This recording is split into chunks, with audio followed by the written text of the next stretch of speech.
السلام علیکم دوستو، آج 15 جون 2026 اور اس وقت تقریباً رات کے 8:30 بجے میں اب تک کے جتنے بھی سوالات مجھے رسیو ہوئے وہ مزمل اسلم اور شہباز گل کے درمیان جو بیانیوں کی جنگ چل رہی ہے سوشل میڈیا پر یا ایکس پر، اس حوالے سے بھی سوالات ہیں۔ پھر اڈیالہ جیل کے باہر جو کل ایک اعلان کیا گیا کہ 10,000 کے قریب لوگوں کو اکٹھا کیا جائے گا، اس حوالے سے بھی چہمگوئیاں وفاقی دارالحکومت میں یا ٹوئن سٹیز کے اندر بہت زیادہ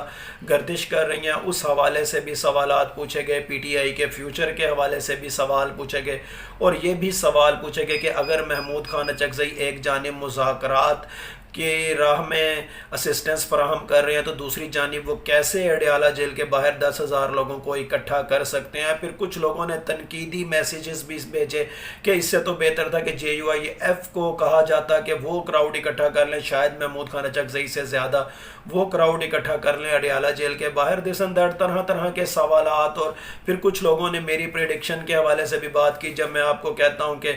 موجودہ جو PTI ہے اس کے ذائچے کے اندر عمران خان کی ریلیز ہونے کے حوالے سے، ان کی رہائی کے حوالے سے کوئی واضح سٹرگل نظر نہیں آتی، بلکہ ایک انٹرنیشنل فیکٹرز جو ہوں گے، خاص طور پر ایرانینائزیشن آف ویسٹ ایشیا یا ایرانینائزیشن آف اسٹیٹ آف ہرمز، وہ کہیں نہ کہیں حالات و واقعات کو اس نہج پر لے جائے گی کہ عمران خان ناگزیر ہو جائیں گے۔ تو کچھ لوگوں نے اس حوالے سے بھی میری پریڈکشنز کی، انڈورسمنٹ کی، لیکن بہرحال اب اگر میں ولاگ کو باضابطہ طور پر یہاں پر شروع کروں اور میں آپ کو فیکٹرز بتاؤں کہ کیا باتیں ہوئیں، کس طریقے سے کیا ہونے جا رہا ہے، پلس یہ کہ PTI خود سامنے کیوں نہیں آ رہی، محمود خان اچکزئی کی پختونخوا ملی عوامی پارٹی کو سامنے کیوں لایا جا رہا ہے، یا کل کیا ہوگا اڈیالہ جیل کے حوالے سے، اس حوالے سے میں زورواسٹرن نیومرولوجی کو بھی یوٹیلائز کروں گا، اور نیومرولوجی کے حوالے سے آپ کو بارہا بتاتا ہوں کہ یہ سائیکو اینتھروپولوجی ہے۔ جو کوئی اس کو نعوذ باللہ غیب کا علم سمجھتا ہے یا توہم پرستی پر مبنی کوئی علم سمجھتا ہے، یا جو کوئی مجھے ایسٹرولوجر سمجھتا ہے، براہ مہربانی وہ میرا ولاگ بالکل بھی نہ دیکھے اور مجھے سبسکرائب بھی بالکل نہ کرے۔ میرا ولاگ صرف اور صرف ان لوگوں کے لیے ہوتا ہے جو اللہ تعالیٰ پر ایمان رکھتے ہیں، اللہ تعالیٰ سے ہونے پر ایمان رکھتے ہیں، اور نمبر سے کچھ نہیں ہوتا، ہمیشہ اللہ سے ہوتا ہے، اللہ کے سوا کسی سے کچھ بھی نہیں ہوتا۔ جو اس بات پر ایمان رکھتے ہیں، صرف اور صرف میرا ولاگ ان لوگوں کے لیے ہوتا ہے، اور جو سائنٹیفک ریزننگ کے اوپر بلیو کرتے ہیں، میرا ولاگ صرف اور صرف ان لوگوں کے لیے ہوتا ہے۔ بہرحال مزمل اسلم جو خیبر پختونخوا میں اس وقت اکنامک پالیسیز کے حوالے سے جانے جاتے ہیں، انہوں نے عمران خان کے حوالے سے کہا کہ عمران خان نے شہباز گل کو اور شہزاد اکبر کو پارٹی سے میرے سامنے نکالا، بلکہ انہوں نے یہ بھی کہا کہ شہباز گل کی انٹری تو زمان پارک میں بین بھی ہوئی تھی اور اب وہ عمران خان کے نام پر ویوز حاصل کر رہے ہیں یا روٹی کما رہے ہیں۔ اور اس کے جواب میں شہباز گل نے یہ رد عمل دیا کہ ساتھ میں انہوں نے عمران خان کے ساتھ ایک تصویر بھی شیئر کی جس میں ان کے پاؤں پر پلستر چڑھا ہوا تھا قاتلانہ حملے کے بعد، اور مزمل اسلم کے لیے میجر صاحب کی ٹرم استعمال کی۔ صاف ظاہر ہے وہ یہ کہنا چاہ رہے ہیں کہ یہ اسٹیبلشمنٹ کے مورے کے طور پر اپنا کردار ادا کر رہے ہیں۔ ایک طرح سے آپ یہاں پر سائیکولوجیکل فیکٹرز دیکھیں تو ان گروپ ورسز آؤٹ گروپ آپ کو نظر آ رہا ہے یہاں پر، کہ ایک وہ قیادت PTI کی جو ملک کے اندر ہے اور ایک وہ قیادت جو ملک سے باہر ہے، اور دونوں کے ذہنوں میں ایک دوسرے کے خلاف انسیکیورٹیز ہیں۔ ہر کوئی اپنی اپنی جگہ پر خود کو عمران خان سے سچا وفادار ثابت کرنے کی کوشش کر رہے ہیں، لیکن یہاں پر کچھ فیکٹرز جو بہت زیادہ واضح نظر آ رہے ہیں وہ یہ کہ ان میں سے جو شخص بھی ملک سے محبت میں ملک کے مضبوط دفاع کی بات کرتا ہے، دوسرا گروپ اس کو اسٹیبلشمنٹ کا مہرہ ثابت کرنے لگ جاتا ہے، اور جو کوئی اپنی مجبوریوں کے تحت محتاط رویہ اختیار کرتا ہے تب بھی دوسرا گروپ اس کو اسٹیبلشمنٹ کا مہرہ ثابت کرنے لگ جاتا ہے۔ پھر اسی طرح یہی رویہ اگر اوورآل دیکھا جائے تو جو PTI کے جو ورکرز ہیں یا جو PTI کے ووٹرز ہیں ان کے اندر بھی ریفلیکٹ ہوتا ہے۔ سیاسی تقسیم کی وجہ سے ووٹر کے ذہنوں کے اندر بھی وطن کے دفاع کے حوالے سے سوالیہ نشان کافی کھڑے ہو چکے ہیں، اور بلکہ کچھ PTI کے فالوورز یا ووٹر تو عمران خان کے ہی نعرے کو، جو وہ نعرہ لگاتے ہیں کہ یہ ملک بھی میرا، یہ فوج بھی میری، اس نعرے سے بھی کنارہ کشی اختیار کرتے ہوئے دکھائی دیتے ہیں۔ در حقیقت یہاں پر اصل میں بات یہ ہے کہ PTI کے لیڈران جب ایک دوسرے کے اوپر الزام لگاتے ہیں تو PTI کے فالوورز یا PTI کے ووٹرز بھی کنفیوز ہونے لگ جاتے ہیں، اور عام عوام کو یہی لگتا ہے کہ شاید عہدوں کی لڑائی یا اوپر والوں کے اوپر، یا اوپر والے جو ایک دوسرے کے خلاف روٹی کمانے کا چکر یا ویوز حاصل کرنے کا چکر، اس حوالے سے جو ٹویٹس میں ایک دوسرے کے اوپر الزام لگاتے ہوئے نظر آتے ہیں، تو پھر پی ٹی آئی کے فالورز یا عمران خان سے محبت کرنے والے بھی بہت زیادہ تذبذب کا شکار ہونے لگ جاتے ہیں، اور لوگ ان کو نظریاتی کی بجائے مفاد پرست سمجھتے ہیں۔ اور یہ چیز آپ کو یاد ہوگا جب پی ٹی آئی کے فارورڈ بلاگ کے حوالے سے میں نے آج سے 2 مہینے پہلے پریڈکشنز کی تھی، تو میں نے آپ کو یہی کہا تھا نا کہ پی ٹی آئی کا جو فارورڈ بلاگ سامنے آئے گا وہ بھی بظاہر اپنے آپ کو نظریاتی کہے گا کہ ہم عمران خان کی آئیڈیالوجی کے ساتھ لنکڈ ہیں، اور موجودہ قیادت یا خیبر پختونخوا کی قیادت جو ہے وہ نظریاتی نہیں رہی، وہ مفاد پرست ہو گئی ہے، لیکن در حقیقت ان کو پیچھے سے ٹریگر کرنے والے بھی کوئی اور ہوں گے، لیکن نظریاتی کا ورڈ وہ لازمی بولیں گے۔ اب یہاں پر ایک طرف تو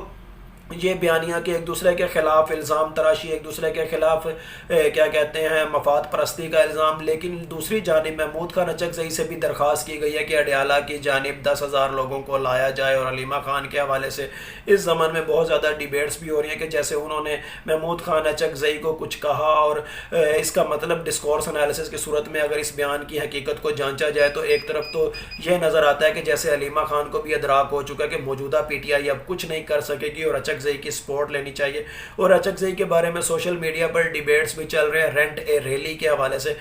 پھر کچھ لوگ یہ مذاق اڑاتے ہوئے بھی نظر آ رہے ہیں ایک چھوٹی سی جماعت سے ریلی کے لیے مدد مانگنا، اس کا مطلب یہ ہے کہ پی ٹی آئی دباؤ کا شکار ہے یا پارٹی کمپرومائزڈ ہو چکی ہے، اور کسی نے کہا کہ اس حوالے سے تو جے یو آئی ایف سے اگر مدد مانگی جاتی تو سب سے زیادہ بہتر ہوتا۔ پھر اس دوران میں کچھ اور خبریں بھی ہائی لائٹ کی جا رہی ہیں جن سے پی ٹی آئی کے ووٹرز یا عمران خان سے محبت کرنے والے بڑے تذبذب کا شکار ہوتے جا رہے ہیں۔ فار ایگزامپل بیرسٹر گوہر کی جانب سے یہ کہا گیا کہ پچھلی رات کو پیمز عمران خان کو لایا گیا اور ایک بار پھر ان کو ٹریٹمنٹ دیا گیا۔ دوسری جانب یہ بھی کچھ سوشل میڈیا پر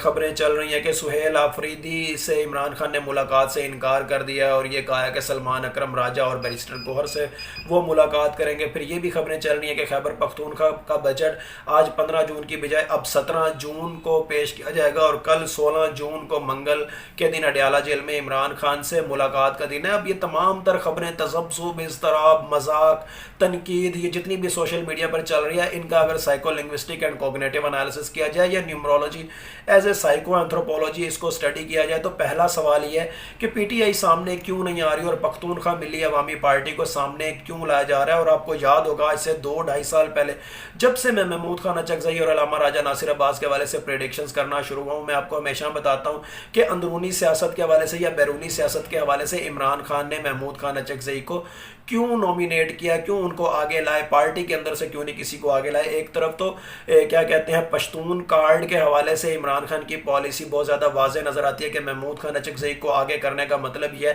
کہ پشتون کارڈ کو یوٹیلائز کیا جائے، اور پشتون کارڈ کہیں نہ کہیں خیبر پختونخوا میں بھی ہے، فارمر ٹرائبل ایریاز میں بھی ہے، اور بلوچستان میں بھی ہے، اور کہیں نہ کہیں لسانی سیاست کا فیکٹر یہاں پر ایڈ کیا جائے تاکہ پی ٹی آئی کے اوپر نزلہ نہ گرے، پی ٹی آئی کو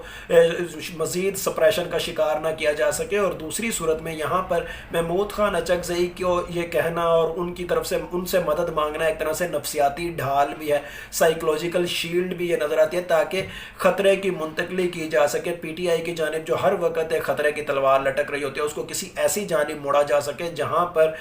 کیا کہتے ہیں اگریشن ڈائریکٹ سامنے نہ آ سکے، یا کرنے کی کوشش بھی کی جائے تو وہ کامیاب نہ ہو سکے، کیونکہ پی ٹی آئی اگر سامنے ہو تو اس کے خلاف کریک ڈاؤن بآسانی ہو سکتا ہے۔ پھر دوسری بلکہ تیسری جانب اگر میں یہ چیز ایڈ کروں کہ محمود خان اچکزئی کو سامنے کیوں لایا جا رہا ہے تاکہ اگر کل کو کوئی ایگوئسٹک لوگ اگر کوئی اگریشن کرتے ہیں یا کوئی کہتے ہیں نا طاقت کے نشے میں کوئی غلط فیصلہ یا بے بسی کے عالم میں طاقت کا غلط استعمال، تو اس کے مقابلے میں 2 نعرے یا 2 نیریٹیوز ان کے مقابلے میں ان کو کاؤنٹر کرنے کے لیے استعمال ہو سکیں، اور وہ دونوں نعرے کیا ہوں گے؟ جمہوریت اور قوم پرست حقوق۔ ان دونوں حوالوں سے پھر کریک ڈاؤن کرنے والوں کے خلاف یا اگریشن جنریٹ کرنے والوں کے خلاف یا انا پرستی پر مبنی کوئی طاقت والا فیصلہ کرنے والوں کے خلاف پھر مزید محاذ گرم ہو سکتا ہے۔ اس کے ساتھ ساتھ میں آپ کو محمود خان اچکزئی اور عمران خان کے درمیان کمپیٹیبلٹی کے دوران روس کا فیکٹر یعنی رشیا کا فیکٹر بھی بہت زیادہ ہائی لائٹ کر کے بارہا بتا چکا ہوں۔ کہیں نہ کہیں ان تمام تر فیکٹرز کے اندر رشیا کا فیکٹر بھی آپ کو کہیں نہ کہیں آج نہیں تو کل ظاہر ہوتا ہوا دکھائی دے گا، اور تب آپ کو پتہ چلے گا کہ محمود محمود خان اچکزئی کا ڈیورنگ کولڈ وار بھی کیا رول رہا، کیا کردار رہا، اور پی ٹی آئی کے جلسوں کے اندر اگر رشیا کا جھنڈا کبھی نہ کبھی لہرایا گیا تو اس کا کیا مطلب تھا۔ پھر ایک اور بات اور سب سے مین پوائنٹ کہ بلوچستان سے تعلق رکھنے والے لیڈر کے اوپر اگر آپ پاکستان کی اسٹیٹ سائیکالوجی دیکھیں تو بلوچستان سے تعلق رکھنے والے لیڈر کے اوپر کریک ڈاؤن کرنا بہت مشکل ہوگا موجودہ ارباب اختیار کے لیے، اور اگر یہی پالیسی پی ٹی آئی کے خلاف اگر استعمال کی جائے تو بہت زیادہ آسان ہو سکتی ہے۔ اسی لیے بلوچستان سے تعلق رکھنے والے ایک لسانی لیڈر کو آگے کرنا، اور جس کی بیک اینڈ پہ کہیں نہ کہیں انٹرنیشنل فیکٹر یا رشیا کا فیکٹر بھی ہے، پشتون کارڈ بھی ہے، تو یہ چیزیں آپ کو بہت زیادہ پی ٹی آئی کے حوالے سے، بلکہ عمران خان کی پالیسی کو دیکھا جائے تو عمران خان کی سیاسی بصیرت کو مزید اسٹرینتھن ہوتا ہوا دکھائی دیتی ہیں۔ اب کل اڈیالہ جیل کے باہر کیا ہو سکتا ہے، کل اڈیالہ جیل کی ٹائم اینڈ اسپیس تھیوری کے اکارڈنگ انرجیز دیکھی جائیں، یا محمود خان اچکزئی کا زورواسٹرن نیومرولوجی کے اکارڈنگ ذائچہ بنایا جائے، علیمہ خان کا ذائچہ بنایا جائے، تو ایک چیز واضح طور پر نظر آتی ہے کہ کل اڈیالہ جیل کے باہر بلکہ راولپنڈی اسلام آباد یعنی ٹوئن سٹیز کے اندر دفعہ 144 بھی لگتی ہوئی نظر آئے گی۔ داخلی راستوں پر کنٹینر یا رکاوٹیں، جڑواں شہروں میں آپ کو ہر طرح کی رکاوٹیں بھی نظر آئیں گی۔ پھر یہ بھی نظر آتا ہے کہ چند سو یا 1000 یا کچھ آگے پیچھے لوگ یہ شاید کچھ قریب بھی پہنچ جائیں گے، نعرے بازی بھی ہوگی، شاید کچھ گرفتاریاں بھی ہوں گی، اور میڈیا پر ایک طرح سے بیانیہ بن جائے گا اور یہ کہا جائے گا کہ ہم نے تو پوری کوشش کی لیکن فاشسٹ حکومت نے ہمیں روک دیا۔ اور اسی طرح پھر آپ کو ورکرز بھی مصروف ہوتے ہوئے نظر آئیں گے، اور اسٹیبلشمنٹ کو بھی اشتعال کر کے نہیں دکھایا جائے گا، اسٹیبلشمنٹ کو بھی یہ باور کرایا جائے گا کہ ہم تو مذاکرات کر رہے ہیں، عمران خان کے حکم پر ہم لوگوں کو نومینیٹ کیا گیا، یعنی محمود خان اچکزئی کو اور علامہ راجہ ناصر عباس کو، ہم تو در حقیقت مذاکرات کر رہے ہیں، لیکن دوسری جانب ہم نے پی ٹی آئی کے ووٹرز کو بھی تو کہیں نہ کہیں سیٹسفائی کرنا ہے، یعنی اسٹیبلشمنٹ کو بھی ایک طرح سے اچھا بچہ بن کے دکھایا جائے گا۔ لیکن دوسری جانب اب یہاں پر ایک پروبیبلٹی اگر یہ ایڈ کر لیجیے کہ کل اگر کوئی ایگوئسٹک بندہ ہائپر ایموشنلزم کا مظاہرہ کرے اور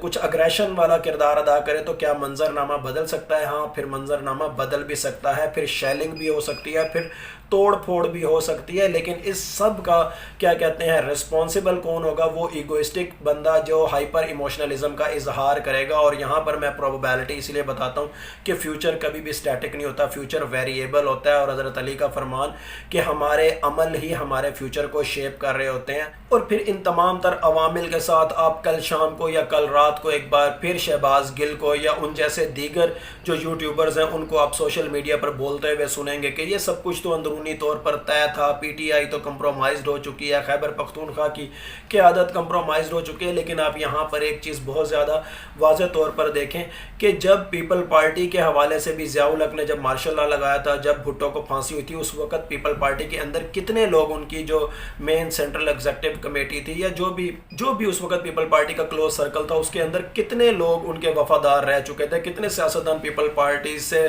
وفاداری کا بھرم رکھ رہے تھے، صرف 2 یا 3 رہ گئے تھے۔ لیکن اس کے بعد ایک حادثہ ہوا، ایک ایونٹ ہوا، اور اس کے بعد پیپل پارٹی آج تک موجود ہے، لیکن ضیاء الحق کا نام لینے والا اس وقت کوئی بھی نہیں۔ یہاں پر بھی میں آپ کو صرف یہ بتا دوں کہ کچھ لوگوں کی اندرونی طور پر مجبوریاں ہوتی ہیں کہ ماحول انسان کو بعض اوقات مصلحت پسندی کا شکار کر دیتا ہے، ماحول انسان کو بعض اوقات سوچ کر قدم رکھنے کے حوالے سے فیسیلیٹیٹ کر رہا ہوتا ہے، بعض اوقات بہت زیادہ انسان مجبور ہو جاتا ہے اپنے ارد گرد کے ماحول کی وجہ سے، اپنے ارد گرد کے حالات کی وجہ سے، اور ان حالات کو ان گروپ تو بے شک سمجھ سکتا ہے لیکن آؤٹ گروپ کبھی بھی نہیں سمجھ سکتا، اور وہ طرح طرح کے الزام لگا کر ایک پارٹی کے فالوورز کو اپنی کریڈیبلٹی کو ہائی لائٹ کرنے کی کوشش کرتا رہتا ہے۔ اور یہاں پر اگر پی ٹی آئی کے حوالے سے بھی دیکھا جائے تو ان گروپ ورسز آؤٹ گروپ، تو آؤٹ گروپ کی کریڈیبلٹی یہاں پر صرف اور صرف یہ نظر آتی ہے کہ ان گروپ کی جو مجبوریاں ہیں ان کو ایکسپلائٹ کیا جا سکے، عوام کے اندر ان کے خلاف نفرت پیدا کی جا سکے، اور اس سے نقصان کیا ہو رہا ہے؟ اس سے نقصان پی ٹی آئی کے ووٹرز کا ہو رہا ہے۔ پی ٹی آئی کے ووٹرز کو سمجھ ہی نہیں آ رہی کہ کون سچا ہے اور کون جھوٹا ہے، لیکن اگر ڈسکورس انالیسس کیا جائے تو یہاں پر ان گروپ کی جو مجبوریاں ہیں وہ آؤٹ گروپ کہیں پر بھی نہیں سمجھ سک رہا، اور باہر بیٹھ کر بولنا بہت زیادہ آسان ہوتا ہے، فیلڈ ورک میں بیٹھ کر کام کرنا یا حالات کو فیس کرنا بہت زیادہ مشکل ہوتا ہے۔ لیکن بہرحال جو کچھ میں نے آپ کو بتایا، نیومرولوجیکلی بتایا، اسٹیٹ سائیکالوجی کے اکارڈنگ بتایا، psycho linguistic and cognitive analysis کے اکارڈنگ بتایا، اللہ تعالیٰ چاہیں تو یہ سب کچھ ہو، اللہ تعالیٰ چاہیں تو کچھ بھی نہ ہو، اللہ تعالیٰ چاہیں تو کچھ ہو اور کچھ نہ ہو، بلا شبہ غیب کا علم صرف اور صرف اللہ تعالیٰ کی ذات کو ہے۔ Thank you so much.